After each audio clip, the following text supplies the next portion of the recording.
If President Biden wins the 2024 election, there will be major consequences for student loan borrowers. And some of these consequences will be quite good. So I'm going to show you in this video 5 real big things that will happen with student loans if President Biden wins the 2024 election. And then I'm going to also talk about what would happen, which could potentially derail a lot of his efforts. So talking about the 5 big impacts of Biden's second term for student loans, the first big thing is that the SAVE plan would be protected. So the SAVE plan is this amazing plan for many borrowers that allows people to pay really a fraction of what they would have to pay on something like the standard 10-year plan. And that Saving on a Valuable Education plan is only secure if Biden wins a second term. If he does not, then it's pretty likely, I think, that President Trump would overturn it. So the SAVE plan being protected would be a massive impact from a Biden second term win. And that would probably protect that plan. If you look back on history, that would probably protect that plan more long term for borrowers. So more borrowers would probably get to stick with the SAVE plan if Biden would win a second term from a student loan perspective. So that's the number one thing. Now, there are still a lot of other big things that follow, though.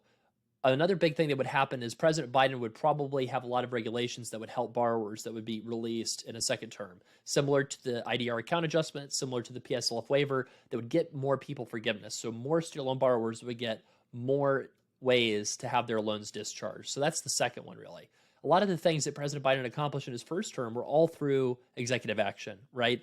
Now, he was not successful at canceling student loans with the flick of a pen, like many progressives wanted him to do, but he was very successful at getting, a very large amount of student loans canceled, far more than any of his other predecessors, by aggressive use of executive action in a second term that would probably continue in some fashion.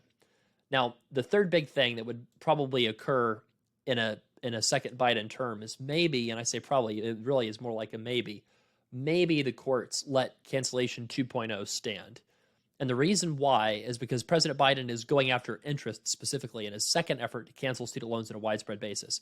He's trying to cancel 10 to 20K of accrued interest for all borrowers who have a larger amount than what they borrowed originally when they left school. And that would be for everybody. Now, and on top of that, there's more to this cancellation 2.0 plan than just canceling stuff for everybody. There's also a cancellation of all accrued interest for all borrowers of any income of an income level that's around. It almost might be any income level because it's like I think about 125K as a single person or 250K as a couple. And if you're below those income thresholds, then you might be able to get a lot more than 10 to 20K of accrued interest canceled. So that's a really big deal. Now, the third leg of the stool for that cancellation 2.0 program is making over a dozen different ways to get your loans discharged in full if you have some sort of financial hardship, which is defined many different ways. But this would allow a whole lot of borrowers that are struggling financially to just apply to have everything wiped away, which would be really tremendous.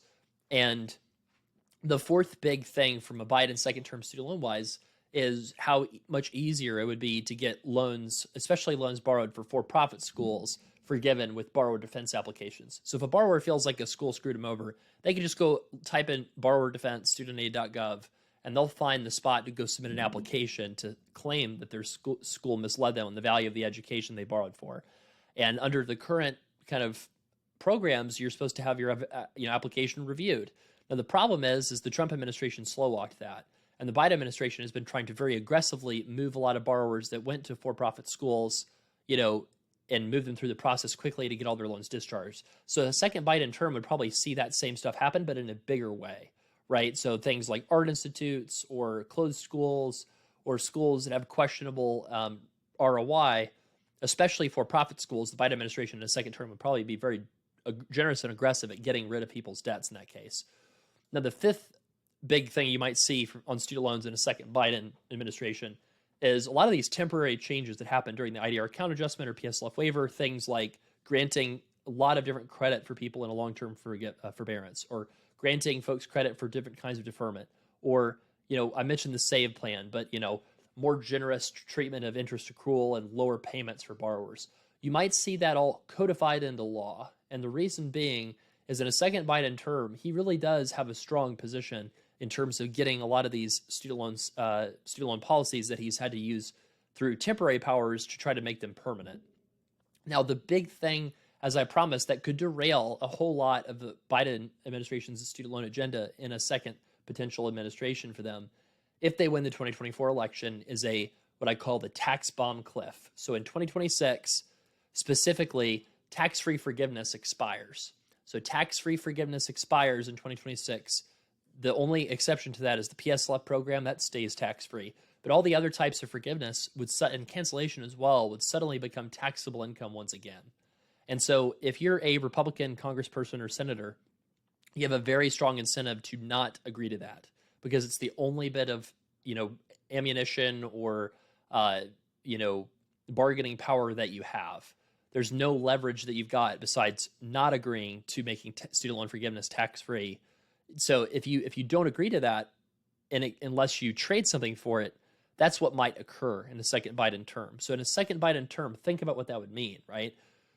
This whole sort of style of more compromising would be something that might lead to, even if Republicans control the House or the Senate, it might lead to some sort of reauthorization of the Higher Education Act, which is years overdue.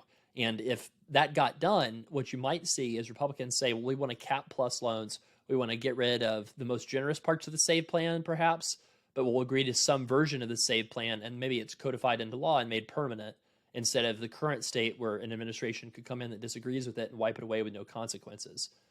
So we will have to see. The election for 2024 will be momentous for student loan borrowers, and by far the biggest question is whether or not the SAVE plan will be sticking around, and that very well could be hinging on the 2024 election.